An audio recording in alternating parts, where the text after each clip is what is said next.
নমস্কাৰ মই জাৰাই স্বাগতম জনাইছো ডিডি অসমৰ সমূহ দৰ্শকক সুপ্ৰভাত অসম অনুষ্ঠানটিলৈ অনুষ্ঠানটি আগুৱাই নিয়াৰ আগতে মোৰ অনুৰোধ বিশেষ অনুৰোধ প্ৰতিগৰাকী মাতৃলৈ যেহেতু পুৱা হৈ উঠাৰে পৰা নিখালৈকে কেৱল কাম আৰু আজৰি নাই কামৰ পৰা হেহে পুৱা অকনমান সময় যদি নিজৰ বাবে আপুনি দিব পাৰে আৰু নিজৰ স্বাস্থ্যৰ যদি যত্ন লয় খুবেই ভাল কথা আৰু এগিলাস কুহুমীয়া পানীৰে দিনটো শুভাৰম্ভণি কৰিবলৈ একেবাৰে নাপাহৰিব বাৰু আহক আৰম্ভ কৰো আজিৰ সুপ্ৰভাত অসম অনুষ্ঠানটি আমাৰ সৈতে আছে দুগৰাকী বিশেষ অতিথি তেওঁলোকৰ সৈতে আমি চিনাকি হোৱাৰ আগতে এটি ধুনীয়া গীতেৰে আৰম্ভ কৰিব বিচাৰিছো অনুষ্ঠানটি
পুনৰ স্বাগতম জনাইছো ডিডি অসমৰ সমূহ দৰ্শকক আপোনালোকে চাই আছে সুপ্ৰভাত অসম আজি আমাৰ সৈতে আছে তেজপুৰৰ পৰা আমি আমন্ত্ৰণ কৰি আনিছো দুগৰাকী বিশেষ অতিথি আৰু সেয়া হৈছে খনীন্দ্ৰ কুমাৰ ডেকা আৰু গীতা ভূঞা ডেকা দুগৰাকীকে স্বাগতম জনাইছো আজি সুন্দৰ এটি গীতেৰে আমি আৰম্ভণি কৰিলো জ্যোতি সংগীতেৰে আৰু যেতিয়া আমি তেজপুৰৰ কথা কওঁ তেতিয়া আমাৰ মনলৈ আহে সাংস্কৃতিক নগৰী আৰু অসমৰ এক স্বকীয় সুগম সংগীতৰ ধাৰা প্ৰতিষ্ঠা কৰা জ্যোতিপ্ৰসাদ আগৰৱালা তেজপুৰৰ গৌৰৱ বৰ্ণিল জীৱনৰ অধিকাৰী বিষ্ণুপ্ৰসাদ ৰাভা কলাগুৰু বিষ্ণুপ্ৰসাদ ৰাভা তেজপুৰৰ সন্তান গতিকে সেই তেজপুৰতে যে ঐতিহ্য বহন কৰি আহিছে এই তেজপুৰতে জন্ম লাভ কৰিছে আপুনি এক সৌভাগ্যৰ কথা নহয়নে সঁচা কথা তেজপুৰত মানে জন্মগ্ৰহণ কৰি বসবাস কৰি পেলাই সেই পৰিৱেশৰ মাজত নিজকে বিলীন কৰি দিব পৰাটো এটা সৌভাগ্যৰ অধিকাৰী বুলি ভাবাৰ স্থল নিশ্চয় আছে সাংস্কৃতিক নগৰী বা অসমৰ সাংস্কৃতিক ৰাজধানী বুলি পেলাই বহুতেই ক'ব খোজে তাৰ কাৰণটো হৈছে ত্ৰিমূৰ্তিৰ তাত জন্ম ত্ৰিমূৰ্তি একেলগে তাত কাম কৰাৰ সুযোগ লাভ কৰিছিল অসমৰ যি সাংস্কৃতিক ঐতিহ্য বহন কৰাৰ যি পৰিৱেশ সেই পৰিৱেশ তাত সৃষ্টি কৰিছিল আগুৱাই লৈ গৈছিল ৰূপকোঁৱৰ জ্যোতিপ্ৰসাদ আগৰৱালা কলাগুৰু বিষ্ণুপ্ৰসাদ ৰাভা আৰু নটসূৰ্য ফণী শৰ্মাকে আদি কৰি বহুগৰাকী বৰেণ্য ব্যক্তি তাত জন্ম লাভ কৰি এই সাংস্কৃতিক সুসমন্বয়বিলাক গঢ়ি তুলি সমাজখন আগুৱাই নিয়াৰ চেষ্টা কৰিছিল গতিকে আপুনি কেনেকৈ প্ৰভাৱিত হৈছে বুলি আপুনি ভাবে সৰুৰ পৰাই মই যিহেতু গীত মাত নাটক এইবিলাক ভাল পাওঁ যেতিয়া মই স্কুলীয়া জীৱনতে আছো তেজপুৰ চৰকাৰী উচ্চতৰ মাধ্যমিক বিদ্যালয়ত মই পঢ়িছিলো ঠিক তেতিয়াৰ পৰাই আমি বান ৰংগমঞ্চ বান থিয়েটাৰ এতিয়া সেই বান থিয়েটাৰলৈ আমি যাওঁ তাত অগ্ৰজসকলে নাটকৰ অভিনয় কৰে সুৰ সমলয় তাত ৰিহাৰ্চেল কৰে সেইবিলাক আমি চাওঁ তাৰপিছত আমি নিজেও তাত বিভিন্ন প্ৰতিযোগিতা হয় জ্যোতিপ্ৰসাদৰ জন্মদিনতে হওক জ্যোতিপ্ৰসাদৰ মৃত্যু দিৱসত আৰু বিষ্ণু ৰাভা দিৱস এইফালে ফণী শৰ্মাৰ 31 জুলাইত প্ৰতি বছৰেই একোখন নাটকৰ তাত মানে সমাৰোহ হয় এইবিলাক যে পৰিৱেশ পাইছিলো ঠিক তেতিয়াৰ পৰাই মই মানে সেই এটা পৰিৱেশত সোমাই যোৱাৰ নিজকে সুবিধা লাভ কৰিছিলোঁ গতিকে সেইকাৰণে মই সঁচাকে ধন্য মানিছো তেজপুৰত আজি আপোনাৰ সৈতে আমাৰ লগত আছে আপোনাৰ সহধৰ্মিনী গীতা ভূঞা বাইদেউ আজি আপোনাক লগ পাই খুব ভাল লাগিছে আৰু তেজপুৰৰ পৰা আজি আপোনালোকে আহিছে ইমান ধুনীয়া এই সুযোগ আমি পাইছো আপোনালোক লগ পোৱাৰ গতিকে আৰু ধুনীয়া ধুনীয়া গীত শুনিম আপোনালোকৰ কণ্ঠৰ কিন্তু বাইদেউলৈ আহিছে এতিয়া যে আপুনি জামুগুৰিত আপোনাৰ জন্ম গতিকে আপুনি সংগীত জগতৰ সৈতে কেনেকে জড়িত হৈছিল কেতিয়াৰে পৰা জড়িত হৈছিল মই মোৰ দেউতা হল গুণ ভূঞা আৰু খুৰা হল জগত ভূঞা মা মমতা ভূঞা খুৰা আৰু দেউতা ভাল নাট্যকাৰ আছিল সেই সময়ত অনাতাঁৰ কেন্দ্ৰৰ দ্বাৰা আমাৰ দেউতা আৰু খুৰাৰ নাটক প্ৰচাৰিত হৈছিলে তেওঁলোকৰ পৰা মই অনুপ্ৰাণিত হৈছিলো সৰুৰে পৰা বৰ সাংগীতিক পৰিৱেশত মই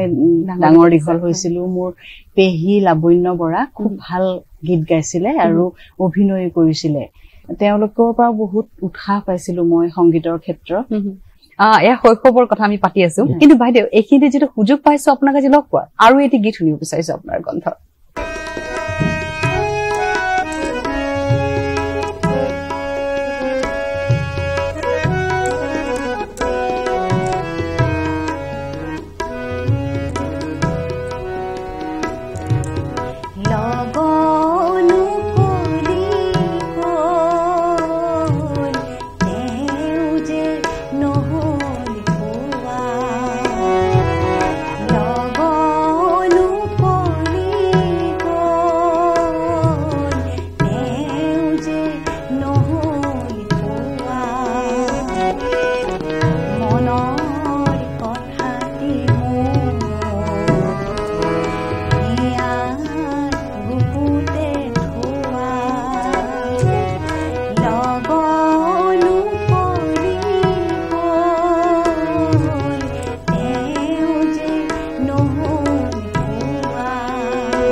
সঁচাকৈ খুব ভাল লাগিল বাইদেউ আপোনাৰ কণ্ঠৰ গীত শুনিলো আৰু এইখিনিতে মই জানিব বিচাৰিছো দুয়োগৰাকীয়ে শাস্ত্ৰীয় সংগীতৰ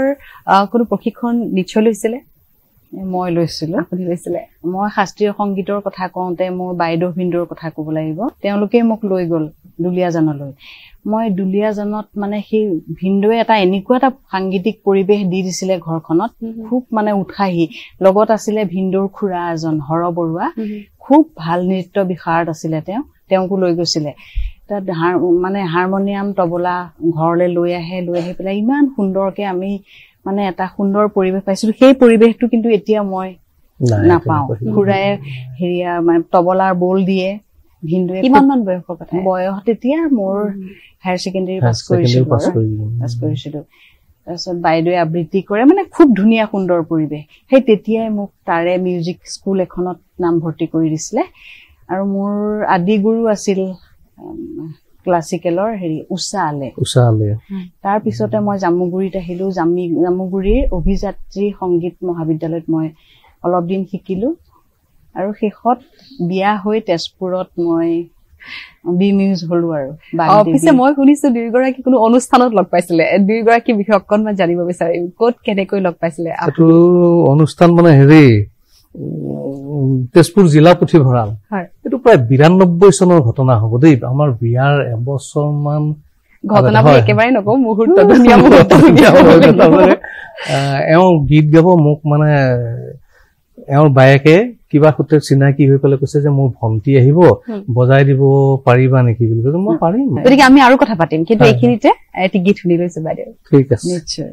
ও মোৰ ধৰিত্ৰী আই চৰণতে দিবা ঠাই খেতিয়কৰ নিস্তাৰ নাই মাটি বিনে অসহায় দয়া কৰা দয়াশীলা দয়া কৰা দয়াশীলা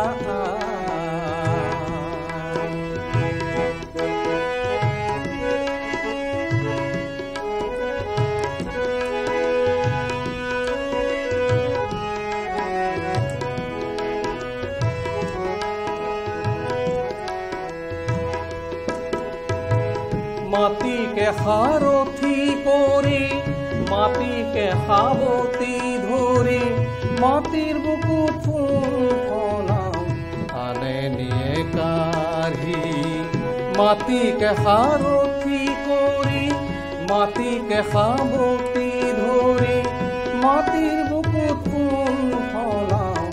আনে নিয়ে কাঢ়ি ধৰিত্ৰী আই আমাক তুমি নেৰিবা তোমাৰ চেনেহ বিনে আই আমি নিৰুপায় ধৰিত্ৰী আই মোৰ আমাক তুমি নেৰিবা তোমাৰ চেনেহ বিনে আই আমি নিৰুপায় ও মোৰ ধৰিত্ৰী আই চৰণতে দিবা ঠাই খেতিয়কৰ নিস্তাৰ নাই মাটি বিনে অসহায় দয়া কৰা দয়াশীলা দয়া কৰা দয়াশীলা দয়া কৰা দয়াশীলা বাইদেউ সাধাৰণতে দেখা যায় যে বিয়াৰ পাছত বিশেষকৈ মহিলাৰ ক্ষেত্ৰত হয় যে তেওঁলোকৰ যি চখ থাকে আগ্ৰহ থাকে সেয়া ক'ৰবাত হেৰাই যায় নোহোৱা হৈ যায় বিয়াৰ পাছতে কিন্তু আপোনাক দেখিছো আপুনি প্ৰতিটো মুহূৰ্ততে বাইদেউক লগ দি আহিছে বিশেষকৈ সংগীতৰ ক্ষেত্ৰত এই বিষয়ে বাইদেউ আপুনি কি ক'ব খুবেই ভাল লাগে মই বিয়া হোৱাৰ পিছত 93ত বিয়া হৈছো 93ৰ লাষ্টৰ ফালে নেকি মই তেতিয়া কৈছো আৰু মোৰ ল'ৰা তেতিয়া গাত আছিলে ডাঙৰ ল'ৰা তেতিয়া সেইটো হেৰি দেহাৰে মই মানে গুৱাহাটীলৈ আহিছিলো এখেতৰ লগত আহি লোকগীতৰ অডিশ্যন হৈছিলে অনাতাঁৰ কেন্দ্ৰত লোকগীতৰ অডিশ্যন দিছিলো দি পেলাই আহিলো ঘৰলৈ তাৰ 1 মাহৰ পিছতে মই গম পাইছো 3গৰাকীয়ে পাইছিলো মই এয়াই সুধিব বিচাৰিছিলো বাইদেউটো গুৱাহাটী অনাতাঁৰ কেন্দ্ৰত আপুনি এপ্ৰুভড আৰ্টিষ্ট আধুনিক আৰু লোকগীতৰ সেয়া কিমান চনৰ কথা আছিলে সেয়া লোকগীতৰ আছিলে 93 আৰু আধুনিক গীতত 95 আৰু সেই যাত্ৰা বিষয়ে অকণমান কি আপোনাৰ অভিজ্ঞতা 95ত মই লোকগীতত পাইছো 3গৰাকীয়ে পাইছিলো তেজপুৰৰ মিতালী কলিতা আছিলে গীতুমণি বৰা আৰু 95ত আধুনিক গীতৰ হৈছিলে অডিশ্যন সেই 95ত তেতিয়া মই এটা মনত আছে আৰু মন জ্যোৎস্না মহন্ত তৰালী শৰ্মা আমাৰ লগত একেলগে অডিশ্যন আমি একেলগে অডিশ্যন দিছিলো মোৰ মনত আছে হেৰি পিছত গম পাইছো তেওঁলোকেও পাইছে ময়ো পাইছিলো সঁচাকে বৰ ধুনীয়া মুহূৰ্ত সেয়া নহয় জানো বাৰু আপোনাৰ ক্লিপিংছ আমাৰ হাতত আহি পৰিছেহি আমাৰ দৰ্শকসকলক এইখিনিতে দেখুৱাই দিব বিচাৰিছে ক্লিপিংছ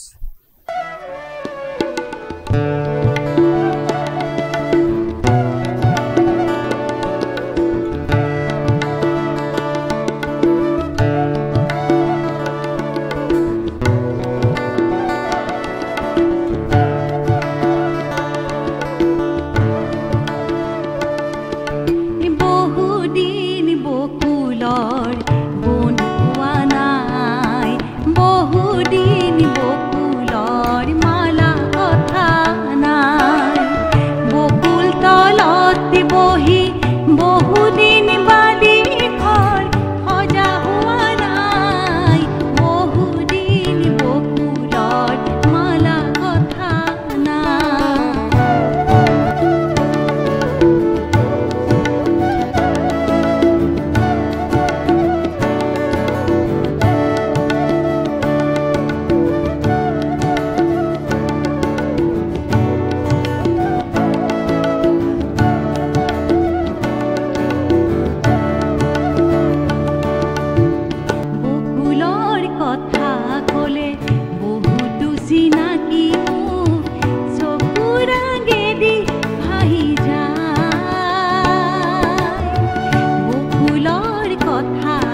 সঁচাকে খুব ভাল লাগিল আজি দুগৰাকীক লগ পাইছো ইমান ধুনীয়া ধুনীয়া গীত শুনিবলৈ সুযোগ পাইছো আজি আৰু দাদাই কৈছিলে আজি যে বাইদেউ কথা কমকৈ কৈ ভাল পায় কিন্তু গান গাই বেছি ভাল পায়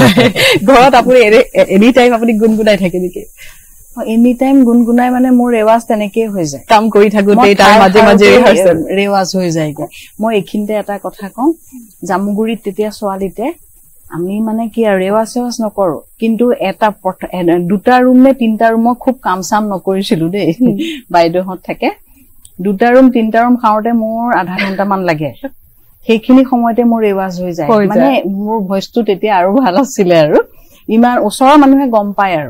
আৰু যেতিয়া মোৰ বিয়া হৈছে মায়ে এই বুলিহে কান্দিছে যে আজিৰ পৰা ঠাই হাৰতে কোনে গান গাব কাৰ গান শুনিম মোৰ সেয়াই ৰেৱাজ আছিলে আৰু তেতিয়া তাৰমানে মই এই ৰেডিঅ'ত আমি গান শুনি শুনি গাইছিলো যে আজিকালিতো ইউটিউবত সাৰ্চ কৰিলে পাই যায় তেতিয়া আমাৰ সেইবিলাক ব্যৱস্থা নাছিলে এটা গান আজি দীপালী বৰঠাকুৰৰ এটা গান দিলে নহয় সেই গানটো বাইদেউহঁতে লিখে আৰু খৰখৰকে যিমান পাৰে লিখে আধা লিখা হল তাৰ পিছত আকৌ ৰখি থাকিব লাগিব সেই গানটো কেতিয়া বাজিব তেতিয়া আৰু তেনেকে আমি গান শিকিছিলো আৰু দাদা এইখিনিতে মই সুধিব বিচাৰিছো যে বাইদেউ যেতিয়া গান গীত অডিঅ' এলবাম যেতিয়া ওলাইছে আপুনি প্ৰতিটো গীতত লগ দিছে ডিৰেকশ্যন আপোনাৰ সুৰ আপোনাৰ নহয় জানো কি ক'ব এই বিষয়ে বাইদেউ তাৰ কি ক'ব এই বিষয়ে নহয় তাৰমানে হেৰি হয় কি ৰেডিঅ'ত তাৰমানে এটা গানকে দুবাৰ গাব নিদিয়ে তেতিয়া এটা বিপদ হ'ল নহয় গতিকে নতুন নতুন গান ক'ত পাম এটা তেজপুৰত এগৰাকী মানুহ আছে নাম ল'বই লাগিব প্ৰয়াত দিলীপ চৌধুৰীদেৱ খুব সুন্দৰ সুৰ কৰে অসমীয়া আধুনিক গীতৰ সুৰৰ এটা মানে একছত্ৰী মানে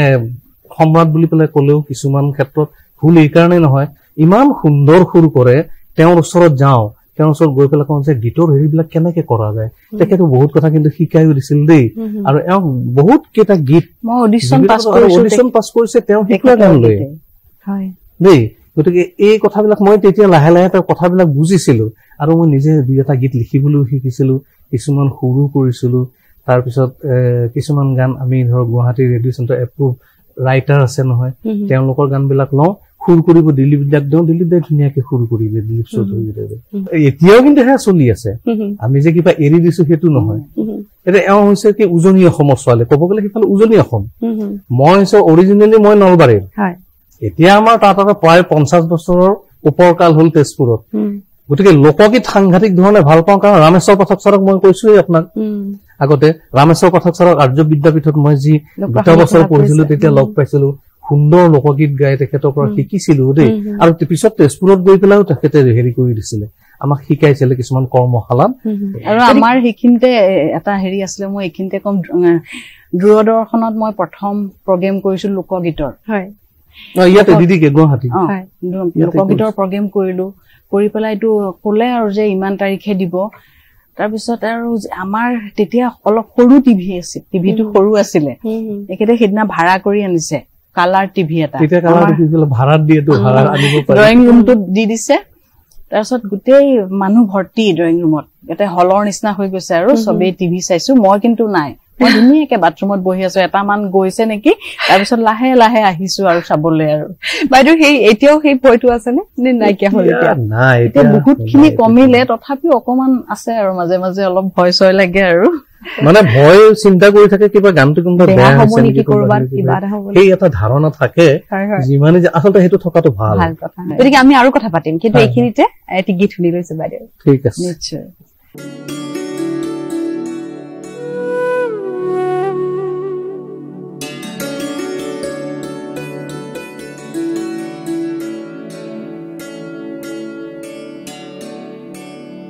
পুবৰি বেলিতে পশ্চিমত ডুবিলে পক্ষী ঘৰ মোৱা নিশাৰ প্ৰহৰী জোনটি ওলালে জোনা কৰি গধূলি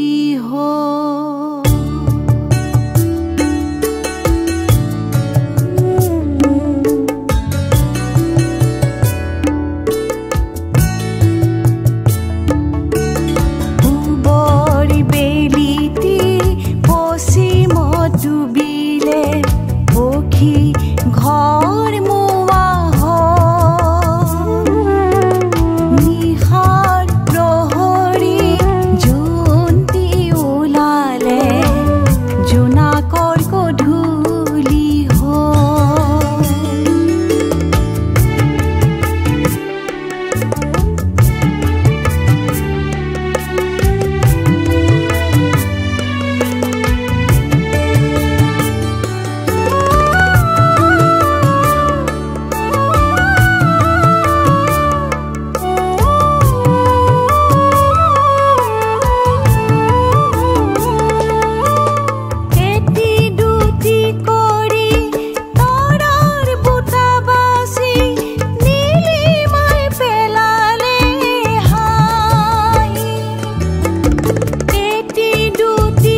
জোনাকৰ গধূলি সঁচাকে খুব ভাল লাগিছে ধুনীয়া ধুনীয়া গীতো আজি শুনাৰ সুযোগ পাইছো আৰু লগতে ধুনীয়া ধুনীয়া কথাবোৰ জানিবলৈ পাইছো দুইগৰাকীৰ বিষয়ে ল'ৰা ছোৱালীবোৰক আপোনালোকে প্ৰশিক্ষণ দিয়ে নে দিও মই স্কুলতো ল'ৰা ছোৱালীবিলাকক শিকাও মাজে মাজে এইখিনিতে মই আমাৰ দৰ্শকসকলক ক'ব বিচাৰিছো বাইদেউৰ কৰ্মজীৱনৰ বিষয়ে যদি কওঁ বাইদেউ এগৰাকী শিক্ষয়িত্ৰী গতিকে বাইদেউ বিশেষ অনুৰোধ থাকে নেকি ক্লাছৰ পৰা কেতিয়াবা যে আজি বাইদেউ আমাক এটা ধুনীয়া গীত শুনাব লাগিব মই বেচেৰিয়া উচ্চতৰ মাধ্যমিক বিদ্যালয়ত শিক্ষকতা কৰি আছো মোৰ ষ্টাফটো খুবেই ভাল লাগে মোক খুব উৎসাহ দিয়ে সকলো ক্ষেত্ৰতে আৰু মোৰ ষ্টুডেন্ট খিনিটো মোৰ নিজৰ ল'ৰা ছোৱালীৰ নিচিনা মই কেতিয়াবা নিজৰ ল'ৰা ছোৱালীৰ কথা পাহৰি যাওঁ সিহঁতৰ কথা শুনিলে মানে বাইদেউ হেৰি আপোনাৰ গান কেতিয়া আছে বাইদেউ কি হ'ব ইউটিউবত কি দিব মানে সিহঁতে ইমানেই মোক ব্যতিব্যস্ত কৰি তুলিব নহয় আৰু এই লাষ্ট পিৰিয়ডত আমাৰ প্ৰিন্সিপাল বাইদেউ দীপান্বিতা নাথ তেখেতে কয় যে গীতা তুমি গান শিকোৱা আজি 10ৰ ক্লাছটো শিকোৱা কাইলৈ 9ৰ ক্লাছটো শিকোৱা মই শিকাও সিহঁতেও শিকে আৰু গৰমৰ বন্ধ বা তেনেকুৱা থাকিলে বিশেষ কৰ্মশালা আয়োজন কৰে নেকি প্ৰত্যেক বছৰে গৰম বন্ধত মই লোকগীতৰ কৰ্মশালা কৰো গোৱালপৰীয়া আৰু কামৰূপী লোকগীতৰ প্ৰশিক্ষণ দিওঁ গতিকে আমি আৰু কথা পাতিম কিন্তু এইখিনিতে এটি গীত শুনি লৈছো বাইদেউ ঠিক আছে নিশ্চয়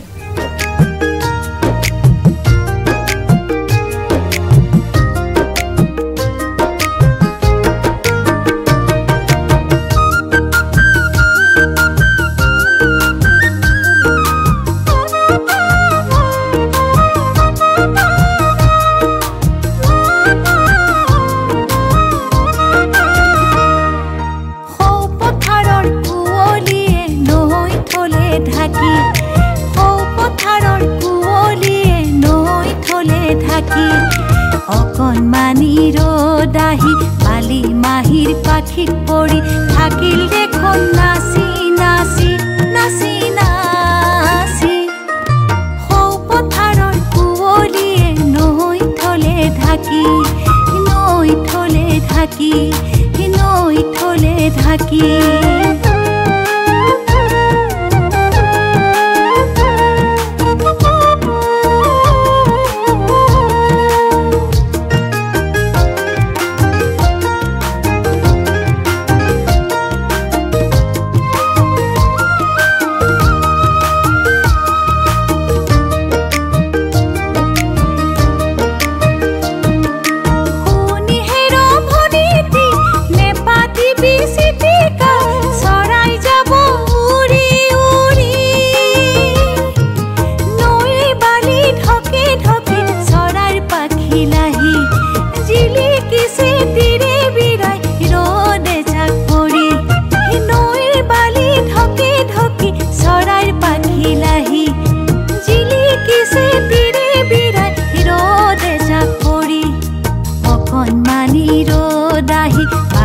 মাহিৰ পাখিত পৰি থাকিল দেখোন নাচি নাচি নাচি নাচি সৌ পথাৰৰ কুঁৱলীয়ে নৈ থলে ঢাকি নৈ থলে ঢাকি নৈ থলে ঢাকি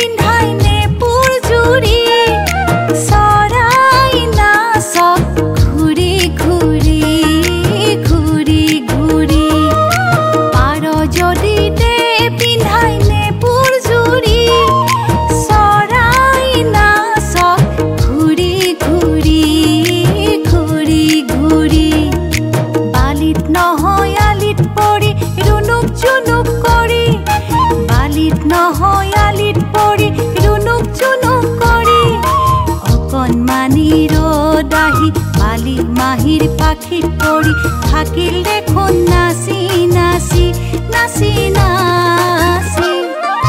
সৌ পথাৰৰ কুঁৱলীয়ে নৈ থলে ঢাকি সৌ পথাৰৰ কুঁৱলীয়ে নৈ থলে ঢাকি নৈ থলে ঢাকি নৈ থলে ঢাকি নৈ থলে হয় দাদা এইখিনিতে আপোনাৰ পৰা জানিব বিচাৰিছো তেজপুৰ বুলি ক'লেই আমি জানো এক হিষ্ট্ৰিকেল প্লেচ বা পৰ্যটন ক্ষেত্ৰ কি ক'ব এই বিষয়ে সঁচাকে পৰ্যটন ক্ষেত্ৰ মানে তেজপুৰত যদি আপুনি যোৱা নাই মই নাজানো তেজপুৰ কিন্তু এবাৰ যাব লাগে এনেকুৱা এটা সেউজীয়া পৰিৱেশ আপুনি ধৰক ইফালৰ পৰা বাইহাটা চাৰিআলি পাৰ হৈ যদি আমি ইফালে যাওঁ বাইহাটা চাৰিআলি পাৰ হৈ গৈ সেইফালে ঠিক আপুনি বিহগুৰি বুলি এটা এলেকা আছে তাৰ পৰাই দেখিব দুই চাইডে সুন্দৰ সেউজীয়া গছেৰে পৰিপূৰ্ণ আৰু তাৰ পৰাই দেখিব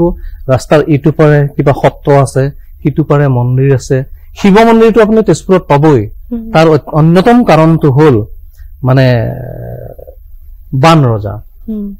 বান ৰজা আছিল সাংঘাতিক শিৱ ভক্ত গতিকে তেওঁ সপ্ততীৰ্থ তাত গঢ়ি তুলিছিলে মহাভৈৰৱ তাৰপিছত মহাভৈৰৱকে আদি কৰি ভৈৰৱী দেৱালয় তাৰপিছত আপোনাৰ হেংগুলেশ্বৰ দেৱালয় গোটেই দেখিব শিৱস্থানবিলাক আছে তাত আপুনি যদি একবাৰ এদিন যায় তেতিয়া অনুভৱ কৰিব যে সঁচাই এখন তীৰ্থস্থান নেকি তেজপুৰখন তেনেকুৱা লাগিব তাৰ উপৰি স্মৃতি বিজড়িত হৈ আছে তাত 3 গৰাকী মনীষী জ্যোতিপ্ৰসাদ আগৰৱালা বিষ্ণু ৰাভা ফণী শৰ্মা মঞ্চ কোঁৱৰ চন্দ্ৰধৰ গোস্বামীদেৱ গতিকে সাংঘাতিক গজেন বৰুৱা অলপ আগলৈ গ'লে এতিয়া যে জামুগুৰি অঞ্চল এতিয়াহে ভাগ হ'ল বিশ্বনাথ চাৰিআলি বিশ্বনাথ জিলাত পৰিলগে আগতেতো বৃহত্তৰ সেইটো শোণিতপুৰৰ তেজপুৰৰ অঞ্চলৰ ভিতৰৰ পৰা 12 চহৰীয়া ভাওনা বুলি পেলাই ক'লে অসম বিখ্যাত গতিকে পৰ্যটন বুলি পেলাই ক'লে ঠিক সেইখিনি তেজপুৰত সোমাল গ'লে কলীয়া ভোমোৰা তাৰমানে তেজপুৰৰ পৰা ধৰক প্ৰায় 7 কিলোমিটাৰ আঁতৰত 3.5 কিলোমিটাৰ দৈৰ্ঘ্যৰ এখন ব্ৰিজ সন্ধিয়া গৈ পেলাই দুই চাইডে লাইট জ্বলি থাকে একটা সুন্দৰ নান্দনিক পৰিৱেশ ধুনীয়া পৰিৱেশ এই কলীয়া ভোমোৰাৰ যিটো পাহাৰ ওপৰত তাত মানে ইমান অৰ্কিড আছে যিটো সময়ত এই বাৰিষা কালত ইমান ধুনীয়াকে ফুলি থাকে আপুনি দূৰৰ তলৰ পৰা দেখিলে খুব ভাল লাগে গতিকে তেনেকে তাত দুৰ্গা মন্দিৰ আছে এই দুৰ্গা মন্দিৰ ইফালে বিষ্ণু ৰাভা ক্ষেত্ৰ বিষ্ণু ৰাভা তাৰমানে ঢুকুৱাৰ পিছত য'ত সমাধিস্থল কৰিছে তাত সুন্দৰকে এতিয়া চৰকাৰে যথেষ্টখিনি মানে আঁচনি গ্ৰহণ কৰিছে যে এইবিলাক মানে কি কৰিব নতুনকৈ আকৌ সজাই তুলিব ৰুদ্ৰপদ আছে ৰুদ্ৰপদ মানে তাহানিৰ তাণ্ডৱ নৃত্য দি হেৰিহঁতে শিৱৰ একোটা পদ মানে হৈছে ভৰিৰ চাপ ৰৈ গৈছে তাতে শিৱ মন্দিৰ আছে সেই শিৱ মন্দিৰত মানুহবিলাক যাত্ৰীসকল যায় তাতে সেৱা কৰে গতিকে তাৰ পিছত আছে দেৱীসিং ঘাট বুলি এটা নৈৰ পাৰত আছে কি নান্দনিক আবেলি সময় যদি সন্ধিয়া সময় যায় আপুনি অকমান নোৰোৱাকে সূৰ্যাস্তটো নোচোৱাকে আহিব নোৱাৰে হয় ভাল লাগে বৰ সুন্দৰকৈ আপুনি গোটেইখিনি কথা এইফালে আখৰে চানমাৰীৰ ওচৰত কনকলতা উদ্যান একেবাৰে সেই ওপৰত কনকলতাৰ সেই বিজড়িত গোটেই চিৰিখিনি বনোৱা ৰখা হৈছে এইফালে মাইথান আছে তাৰে কাষতে গোটেই শিলাস্তম্ভবিলাক এতিয়া সেই শিলাস্তম্ভ এতিয়া নহয় সেই তাহানিৰে প্ৰায় খ্ৰীষ্টপূৰ্ব 600 বছৰ হেৰিয়া কৰা সেইবিলাক হজৰত বৰ্মাই মানে পুখুৰী 7টা মানে খান্দিছিলে সেই 7টা খান্দি তাৰে সেই হজৰা পুখুৰী এতিয়া হজৰা পুখুৰী বুলি পেলাই ক'লে তাৰ পাৰতে আমাৰ ঘৰ গতিকে আমি আৰু কথা পাতিম কিন্তু এইখিনিতে এটি গীত শুনি লৈছো বাইদেউ ঠিক আছে নিশ্চয় হৰি গেলে কি আহাসিবে ও মোৰ মাহুতি বন্ধুরে তোমরা গেলে কি আহাসিবে মোর মাহুতি বন্ধুরে ও তোমরা গেলে কি আহাসিবে মোর মাহুতি বন্ধুরে হস্তেরি নরান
झारे गुन के झारे ढेकियारा गोली दिया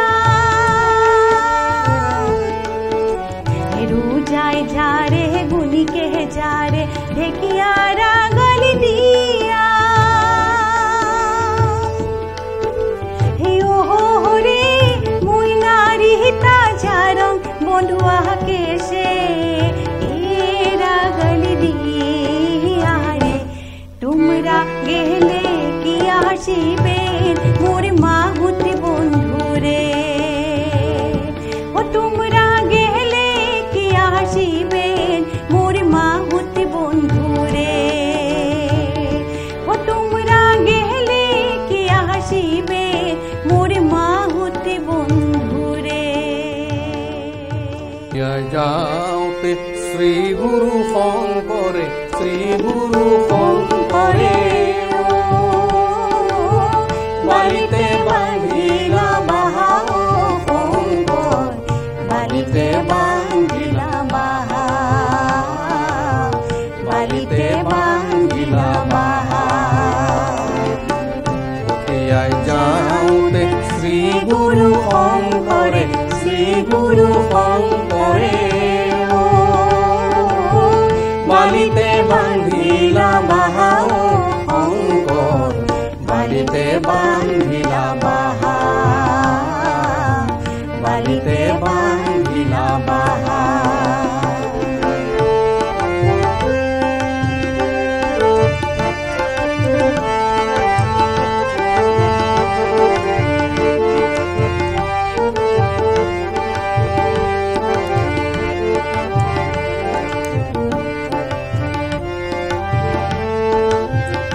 হৰিও হাজোৰে ঘাটতে মৈৰাই পানী খাই পাৰো আৰু সীমা নাই হৰিও পাৰো আৰু সীমা নাই সেই ঘাটে প্ৰভুই দাসীলান কৰে সেই ঘাটে প্ৰভুই দাসীলান কৰে তামৰে পলচি লৈ হৰিও শংকৰ বালিতে বান্ধিলা বাহা বালিতে বান্ধিলা বাহা পঠিয়াই যাওঁতে শ্ৰী গুৰু শংকৰে শ্ৰী গুৰু শংকৰে বালিতে বান্ধিলা বাহা শংকৰ বালিতে বান্ধিলা বাহা বালিতে বান্ধিলা বাহা বালিতে বান্ধিলা বাহা পিছে যেহেতু সময় হৈ আহিছে আমাৰ অনুষ্ঠানটি সামৰাৰ গতিকে যোৱাৰ আগতে কি ক'ব বিচাৰিব আজি অনুষ্ঠানটিলৈ আহি বিশেষকে সুপ্ৰভাত অসমলৈ আহি কেনে লাগিছে বাইদেউ খুব ভাল লাগিছে আমাৰ এই যে মনৰ যিখিনি কথা আজি আহি এই মঞ্চখনত ক'বলৈ পাৰিছো সকলোতে এই সুবিধাটো পোৱা নাযায় আৰু মই এটা কথাই ক'ম ঠিক মানে কিছু কিছু ঠাইত জন্ম ল'লেই নহ'ব জন্ম লৈ তাত আমি যিখিনি কৰিব পাৰো সমাজখনৰ কাৰণে অকল গীত নহয় নৃত্য নহয় বাদ্য নহয় লিখা মেলাৰ পৰা আৰম্ভ কৰি সামাজিক সাংস্কৃতিক এটা আৰু প্ৰত্যেক মানুহৰ মাজতে এটা কিন্তু সাংস্কৃতিক মন জীয়াই আছে সেইটো প্ৰকাশ কৰাৰ সুবিধাটো নাপায় সেই সুযোগ নাপায় গতিকে সেই সুযোগ যেতিয়া আমি আজি নতুন প্ৰজন্মক এতিয়াৰ পৰিৱেশৰ সমাজখন গঠন কৰিবলৈ কেনেকৈ আগবাঢ়ি যাব লাগে সেইটো দায়িত্ব কিন্তু দিশটো দেখুৱাই দিয়া দায়িত্বটো আমাৰ আমি এজনৰ মাজত গোটেইখিনি নাথাকিব পাৰে কিছুমান এওঁ ক'ব কিছুমান অন্য দুজনৰ পৰা শিকিম সেনেকৈ কৰি সেই প্ৰজন্মটোক আগবঢ়াই নিব লাগিব অকল নৱপ্ৰজন্মই কিবা ভুল কৰি আছে বুলি পেলাই এৰি দি বিপথে পৰিচালিত হ'বলৈ দিলেতো নহ'ব তাৰ দায়িত্ব আমিও ল'ব লাগিব গতিকে মই সেইটোৱে ক'ম প্ৰতিগৰাকী শিল্পী সত্তাৰ মানুহে নিজৰ ভিতৰত থকা যিখিনি প্ৰতিভা সেই প্ৰতিভাখিনি আজিৰ নতুন প্ৰজন্ম তেওঁলোকৰ মাজত সুপথেৰে আগবঢ়াই নি পেলাই তেওঁলোকক মানুহ হিচাপে গঢ়ি তোলাৰ শিক্ষাটো দিয়ে হয় হয় খুব সুন্দৰ কথা কৈছে বাইদেউ এইখিনি যে আপোনাৰ পৰা বিশেষকে মই আৰু এটা কথা জানিব বিচাৰিম যিটো অনুষ্ঠান সামৰাৰ সময় হৈছে মই আৰম্ভণিতে কৈছো যে মাতৃসকলৰ সময় নাথাকে পুৱা শুই উঠাৰে পৰা নিশালৈকে তেওঁলোকে কেৱল ব্যস্ত হৈ থাকে কাম কাজত নিজকে পাহৰি যায় নিজৰ চখ আগ্ৰহবোৰ পাহৰি যায় বিয়াৰ পাছত আপুনি ইমান ধুনীয়াকৈ যে লৈ গৈছে আপোনাৰ এই সংগীতৰ প্ৰতি যি আগ্ৰহ গতিকে আপুনি অন্যসকলক কি ক'ব বিচাৰিব মই মোৰ মতে প্ৰতিগৰাকী নাৰীয়ে কেৱল মানে বিয়া হোৱাৰ পিছত যে কেৱল সংসাৰৰ ক্ষেত্ৰতে আগবাঢ়িব লাগে সেইটো কথা নহয় তেওঁলোকৰ প্ৰতিভাসমূহ যি প্ৰতিভা আছে সেইখিনি বিকাশ কৰিবলৈ তেওঁলোকে চেষ্টা কৰিব লাগে কাম বনটো থাকিবই তাৰ মাজতে তেওঁলোকে সময় উলিয়াই সেই প্ৰতিভাসমূহ বিকাশ গানৰ ক্ষেত্ৰত গানৰ প্ৰেক্টিচ কৰিব লাগে যদি গান ভালকে গাব পাৰে যিকোনো ৰেৱাজ কৰিব পাৰে যদি নাচৰ ভালকে নাচিব জানিছিলে নাচত প্ৰশিক্ষণ লওক কৰবাত বা ঘৰতেই অকমান সময় উলিয়াই নাচৰে হেৰি কৰক ৰিহাৰ্চেল কৰক তেনেকে থাকিলে আৰু প্ৰতিযোগিতাবিলাকত জইন কৰক বিভিন্ন অনুষ্ঠানত যাওক সেইবিলাক কৰিলে তেওঁলোক কি হয় যে ডিপ্ৰেছনত নুভুকে হয় মানে অৰ্থাৎ বিয়া হৈ যোৱাৰ পাছতেই নিজৰ যি পৰিচয় থাকে আগ্ৰহ সেইখিনিতে সামৰিব নালাগে আৰু ভাল লগা কামবোৰ আমি কৰি গৈ থাকিব লাগে তেতিয়া ধুনীয়াও হৈ থাকিব পাৰি মনটো ভালে থাকে নহয় জানো আজি সঁচাকে খুব ভাল লাগিছে দুয়োগৰাকীক লগ পালো আৰু বিশেষভাৱে যি আমি অকণ ব্যক্তিগতভাৱে যিবোৰ কথা পাতিলো সেয়াও খুব ভাল লাগিছে কিন্তু মই এষাৰ কথা কওঁ এটা লাইনত যে আমাৰ সাধাৰণতে কি হয় এটা পৰিয়ালত যদি মাকে গান গাইছে দেউতাকে হয়তো গান নাগায় ক'ৰবাত এনেই সন্ধিয়া সময়টো কটায় সেইটো আমাৰ নহয় আমি দুইটাই কৰো আমি আমাৰ যি দুটা ল'ৰা অনুৰাগ দেৱগন অনুভৱ দেৱগন সিহঁত দুটাৰে কিন্তু সাংঘাতিক ছাপোৰ্ট আছে আমি যেতিয়া গান চান গাই থাকিম সিহঁতেও কিবা এটা হাতত তুলি লৈ পেলাই বজায় গতিকে এই যে ছাপোৰ্টটো পাওঁ নহয় পৰিয়ালটো গোটেই কেইটাৰ পৰা সেইটোৱে আমাক কিন্তু যথেষ্ট এতিয়াও মানে ধৰক কিমান দিন জীয়াই থাকো সেইটো বেলেগ কথা কিন্তু যিকেইটা দিন জীয়াই এতিয়ালৈকে আছো বহুত ছাপোৰ্ট কৰে খুব ছাপোৰ্টত আছো আৰু এনেকুৱা লাগে যেন আমাৰ বয়সটো আচলতে যিমান বয়স তাতে আমাৰ 10 বছৰ কমি গৈছে সঁচাই বৰ ধুনীয়া কথা কৈছে বাইদেউ খুব ভাল লাগিলে দুয়োগৰাকীক লগ পাইছো আৰু আগলৈকে লগ পোৱাৰ আশা থাকিল ধুনীয়া ধুনীয়া গীত শুনি বাইদেউৰ কণ্ঠৰ দাদাৰ কণ্ঠৰ আৰু এইখিনিতে আমাৰ দৰ্শকসকলক জনাই দিওঁ আজি অনুষ্ঠানটি এইখিনিতে সামৰাৰ সময় আহিছে নমস্কাৰ